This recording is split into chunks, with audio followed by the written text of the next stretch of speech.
अस्सलामुअलैकुम, कैसे हैं आप सब। उम्मीद करती हूँ सब खैरियत से होंगे। आज मैं आपके साथ शेयर करूँगी कि किस तरह से आर्म होल की कटिंग की जाती है किसी भी साइज़ में। आपको जब भी कोई सूट स्टिच करना होता है, कटिंग करना होता है, सबसे पहले आपके पास उसका साइज़ आता है कि आपने इसको किस साइज़ में कटिंग करना है। तो यहाँ पर मेरे पास भी शर्ट का साइज़ है, तो शर्ट से हम साइज़ लेते हुए देखेंगे कि किस तरह से हम आर्म होल की कटिंग कर सकते हैं और किस तरह से इसको मेजर करते हैं। तो यहाँ पर सबसे पहले हमने शर्ट को इस तरह से बैक साइड से रख लिया है और इसका हम तीरा मेजर करेंगे। तीरा यहाँ पर मेरे पास 14 इंच है और अब हमने चेस्ट को मेजर कर लेना है कि चेस्ट हमारे पास कितनी आ रही है। तो यहाँ पर चेस्ट का साइज़ हमारे पास 20 इंच है। तो सबसे पहले हमने ये दो चीज़ें मेजर करनी है, उसके बाद हमने यहाँ पर मार्किंग करनी है। तो यहाँ पर तीरा हमारा 14 इंच था, तो सिलाई का मार्जिन रखते हुए इसको मैं 14.5 रख लूँगी। तो 14.5 इसको रखेंगे तो यहाँ पर हमारे पास इसका डबल फोल्ड आएगा 7.25, यानी कि 7 से थोड़ा सा ज़्यादा। तो यहाँ पर 7.25 इंच पर हमने ये मार्किंग कर लेनी है। ये हमारा तीरे का मार्क हो गया। और अब चेस्ट हमारी जो थी वो 20 इंच थी, यानी कि उसका हाफ करेंगे तो 10 इंच आएगा। तो यहाँ पर 10 इंच पर हमने एक मार्क लगा लिया। तो अब हमने अपने गले का मार्क कर लेना है, जो कि यूजुअली हम 3.5 इंच ही रखते हैं। तो यहाँ पर मैं 3.5 इंच पर मार्क कर लूँगी। और अब यहाँ पर हमने डाउन लगाना है, जो हमने शोल्डर नीचे की तरफ डाउन करना है वो मैंने 1/2 इंच यहाँ पर मार्क किया है। कोई जो है वो साइज़ में जो है ये 1 इंच भी, 1/4 इंच भी किया जाता है या 1 इंच भी डाउन किया जाता है। तो यहाँ पर मैं 1/2 इंच ही डाउन करती हूँ, क्योंकि ये परफेक्ट रहता है किसी भी साइज़ में। तो यहाँ पर देखें, अब हमने शोल्डर का माप लेना है। सबसे पहले हमने शोल्डर को सीधा कर लेना है और इस तरह से तिरछा माप लेंगे शोल्डर से लेके चेस्ट की सिलाई तक। तो ये हमारा आ रहा है 8 इंच। तो 8 इंच के अंदर हमने 1/2 इंच जो है वो सिलाई का मार्जिन कर लेना है। तो ये हमारा 8.5 इंच बन जाएगा। तो मैं 8.5 इंच पर यहाँ पर मार्क कर लूँगी। तो एक मार्क यहाँ पर मैंने 8.5 इंच पर इसका लगा लिया, जो कि लेंथ में हमारा शोल्डर आएगा। तो अब इसको मैं इस तरह से सीधा कर लूँगी और ये वाला मार्क भी हम बिल्कुल इस तरह से सीधा कर लेंगे नीचे की तरफ। तो ये हमारे पास मार्किंग हो गई।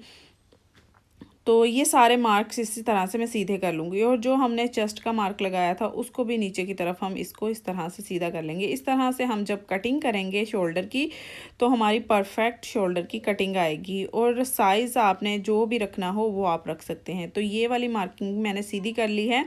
और अब फ्रंट की जो कटिंग हमने करनी है उसके लिए हमने शोल्डर से, जो हमने शोल्डर का मार्क नीचे की तरफ लगाया था, उससे 1/2 इंच अंदर की तरफ हमने इसको रखते हुए मार्क करना है।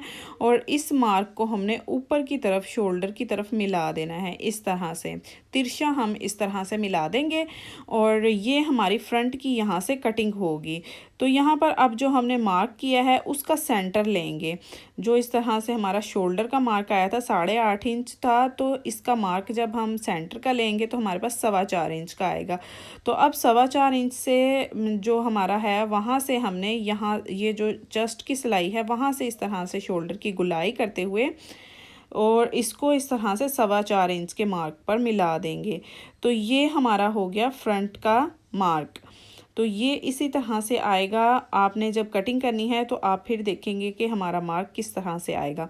तो ये हमारी फ्रंट की हो गई मार्किंग और अब हमने बैक की मार्किंग करनी है। अब जो हमने 1/2 इंच अंदर की तरफ मार्क लगाया था वहाँ से हमने बाहर की तरफ 1.5 इंच का एक मार्क लगा लेना है।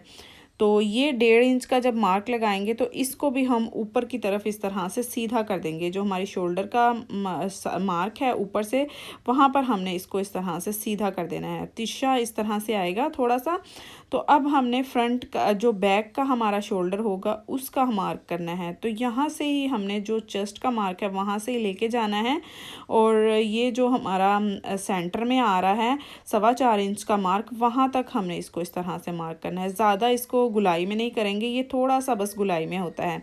तो अब हमने चेस्ट का मार्क लगा लेना है और यहाँ से देखिए चेस्ट हमारी 20 इंच पर आ रही थी, तो 1.5 इंच मैंने सिलाई का मार्जिन रखते हुए इसको मार्क कर लिया है। और डाउन में यहाँ पर मैंने 6.5 इंच का मार्क लगा लिया है। ये हमारी कमर की आएगी और यहाँ पर कमर मैं 18 इंच रख रही हूँ, तो 9 इंच पर यहाँ पर मैं मार्क लगाऊंगी और ये हमारी कमर आ गई। और यहाँ पर 1.5 इंच का मार्जिन रख लूँगी मैं, और इसको भी मैं अब ऊपर की मार्किंग के साथ इस तरह से मिला दूँगी। तो ये हो गया हमारा कमर का मार्क। तो अब यहाँ पर हमने हिप का मार्क करना है। तो हिप का मार्क यहाँ पर आपने पहले कमीज़ के ऊपर देख लेना है कि हमारे यहाँ कितना मार्क कितना साइज़ है, तो उस लिहाज से आपने इसको मार्क करना है। तो ये जो है मैं आपको अपनी साइज़ का जो है वो मार्क बता रही हूँ। तो यहाँ पर हिप जो है मेरे पास 11 इंच है, यानी 22 इंचज़ है, वहाँ पर मैं मार्क कर रही हूँ। 22 इंच का मैंने मार्क लगाया है। और जो डाउन होती है हिप वो मैं 12 रखती हूँ, और यहाँ पर मैंने 12.5 रखी है सिलाई का मार्जिन रखते हुए।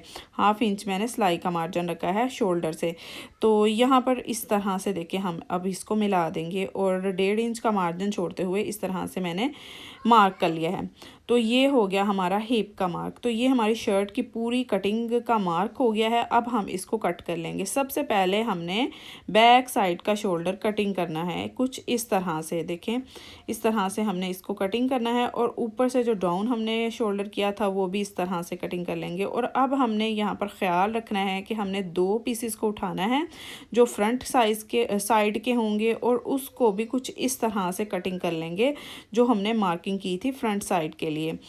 तो ये देखें इस तरह से कुछ हमारी मार्किंग आ जाएगी। बिल्कुल परफेक्ट हमारा साइज़ आएगा शोल्डर का, ना छोटा और ना ही बड़ा होगा। और इस तरह से अगर आप मार्क लगा के कटिंग करेंगे तो आपकी कटिंग बिल्कुल परफेक्ट आएगी। आई होप आपको मेरी बात समझ में आ गई होगी। अगर आपको कोई भी कन्फ्यूजन हो तो आप मुझे कमेंट सेक्शन में पूछ सकते हैं। तो मिलते हैं एक नई वीडियो के साथ। अपना बहुत सा ख्याल रखिएगा। अल्लाह हाफिज़।